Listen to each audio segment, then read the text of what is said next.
তাদের তালিকা করেছেন, যারা আমাদের ভাইদের বুকে গুলি চালিয়েছে, যারা আমাদের ভাইদের বুকে হামলা করেছে, রক্তপাত ঘটিয়েছে, মেরে ফেলেছে, তাদের সবাইকে গ্রেফতার করেছেন।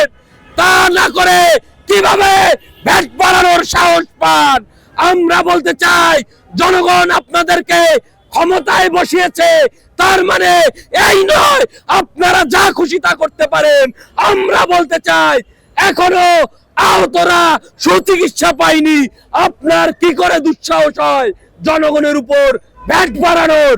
আমরা আওয়ামী দুঃশাসন আমলে জনগণের বিরুদ্ধে কোন অন্যায় অবিচার হলে তা মেনে নেয়নি।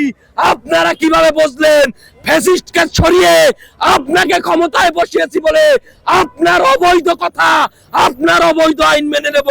সংগ্রামী বন্ধুগণ, আমরা বলতে চাই, এই সরকার আইন শৃঙ্খলা এখন পর্যন্ত ঠিক করতে পারেনি, এখন পর্যন্ত আমার ভাইয়ের খুনিদেরকে ধরতে পারিনি, এখন পর্যন্ত ওই আওয়ামী ফ্যাসিস্ট আমলের সিন্ডিকেট ভাঙতে পারিনি, এখন পর্যন্ত দ্রব্যমূল্যের দাম কমাতে পারিনি, এখন পর্যন্ত শিক্ষাঙ্গনে সুষ্ঠু পরিবেশ ফেরাতে পারিনি, এখন পর্যন্ত আওয়ামী লীগের দালাল দোসর ভারতীয় দোসরদেরকে গ্রেফতার করতে পারিনি।